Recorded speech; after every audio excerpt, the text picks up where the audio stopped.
Hi, this is Dennis with Second Chance Tackle, back again to preview some of the projects that have recently been mailed in, and we'll see which ones are on top for this week, which ones we'll make videos of, and we'll maybe give you a little bit of history if something unusual winds up in these boxes.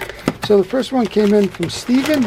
He's native to New Jersey like I am, and Steven is sending me in a reel for repair, and this one looks like an Yvette. So this is the Yvette. It's the MLX 5.8 to 1, and don't know if I've done one of these. We'll check it, and I don't know what the issue is other than it's not turning at the moment. Oh, it's a lefty. There you go. Always ready to fool me, right? So let's see what we got here. We have a nice free spinning reel. In the main gear, it is tight. This reel should not be that tight. So we're going to take that one apart. We'll service it. I think we'll do a video on it. It's not every day that I get a lefty lever drag Yvette in. So we'll go ahead and do that one for Steven. And those Yvettes have really taken care to do away with some of the bigger and older reels. So where you used to use a reel like this is a Penn 49. It's in the Marauder series. This used to be kind of a go-to for the long-distance trolling lines. This one's a parts reel. You can tell we've got broken screws and studs and the like. But what was nice about this reel was it had the dual lever on it. So if you were fighting a fish, if you tripped the back lever, you could backpedal the reel and not wear out the drags while you were fishing that. Well, the lever drag does a little bit like that. It gives you a variety of sensitivities to it. You can go from first strike, and you can go on to full strike for the reels, and that's kind of replaced this. And the reason you're able to do that with the Yvette is that braided line came in. The high tension 60-pound, 80-pound, 100-pound braided line, where you would use wire line or heavy monofilament, 100-yard pound test monofilament on the older reels. Now you can use a very thin braid and get the same spool capacities as you did with the older, bigger reels. So let's see what we have here. We have a couple of Penn reels coming in. This one's coming from Martin. And indeed, we have a Penn Jigmaster. This one kind of shows the what happens to the Jigmasters. This is a USA-made Jigmaster. If you find the one with the burgundy plates, they are almost always, well, they're not almost, they always are made in the USA.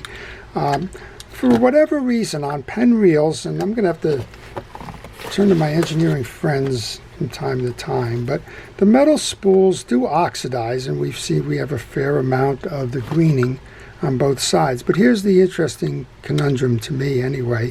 Somebody can explain it, I'm sure they know. The right side, the gear side of the spool, always gets more greening than the non-gear side, and that's to a T. Every time I look at this, I'm just amazed by it, and I don't understand why. But maybe what I'm doing right now is an example of that. Maybe as you tilt the reel to reel, all the water is channeling in that direction. I don't know. The greening happens because you leave wet line on your reel and you don't take care to flush it down after use. And almost all of the time that after use involves these reels being used in a saltwater environment, and the salt is corrosive to the metal, and that's what happens. Well, here's one I haven't seen before. I haven't seen a reel harness piece break off. So I wonder what happened with that one. There's always stories to tell in these reels. This one's really hard to break, but somehow that did snap. I'm not sure how that snapped, but it did. Nice clean cut too. But I haven't seen that before, so there's always time for something. Well, here's the other one. This one is a Penn Senator 4.0. And again, here's just an example.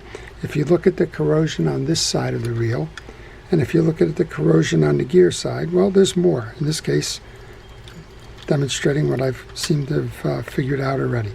This reel and the Jigmaster will clean up nicely. I have a series of those videos in my library, so if you want to see those, go ahead and look for them. Just another note, this is the older version of the Penn Senator. It's the black side plates with the jumping billfish and the trolling boat in the background. This is a low-speed version of the reel. So the burgundy side plates on the Penn Senators, the specials and the like, they are a higher speed reel than the black side plated reel.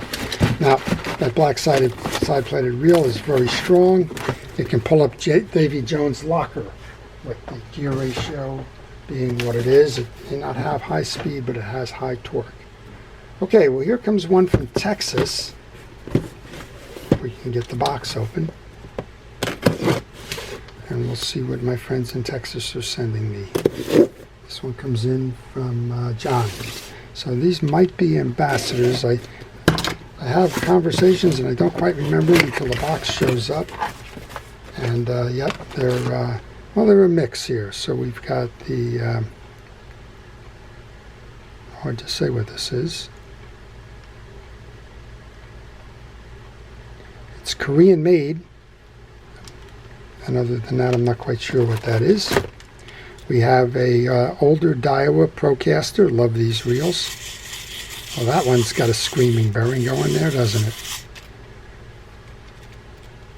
A screaming bearing and no drag. The spool's not turning. The spool is caught somehow. I have a reel in a bag project. Daiwa Shimano Cardiff. Shimano Cardiff reel in the bag. We'll do one on that for sure. I got two reel in the bag projects courtesy of John. This is the Abu Garcia center drag reel. I did one on these, and I'm going to have to go back to that as a reference point to make sure I can put this one back together. There's never a guarantee on that one for sure. John, I think we'll try and help you on that.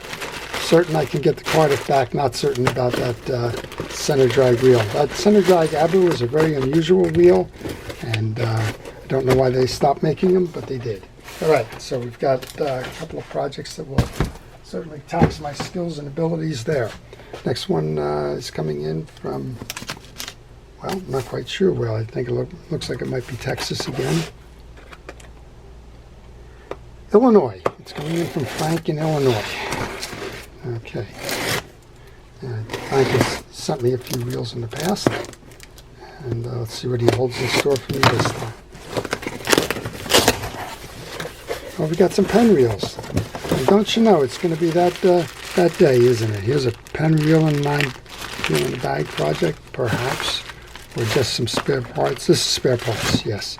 So I did that one for him, and he sent the spare parts back because there's an issue with one of these reels.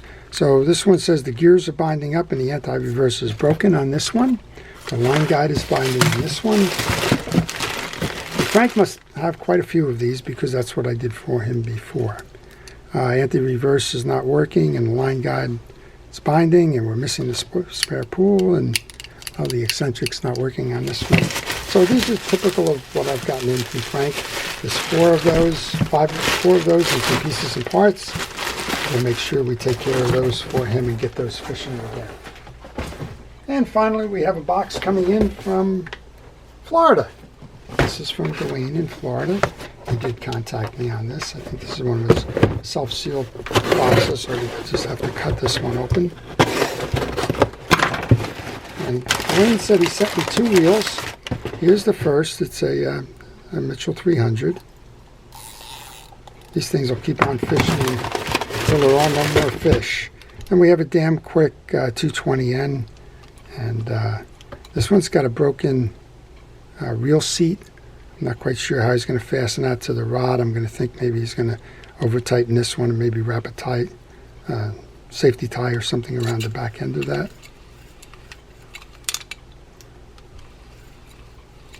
And we don't have an anti-reverse on this one. All right, well, we're going to work on Dwayne's reels as well. If I can have the time, we will do that quick 220. We'll show you how to do that reel. So that's the projects for this week that have just showed up. We have an Yvette that'll be interesting. We have a couple of Penn reels, which are in my library. We have a couple of Mitchell reels, which are in my library. And if anything unusual shows up, well, I'm going to make sure that we add that to the films for the week. So if you're a first responder and essential personnel, thank you for everything it is that you do. To everybody, please stay safe, stay well, and stay watching. This is Dennis with Second Chance Tackle. Have a great day.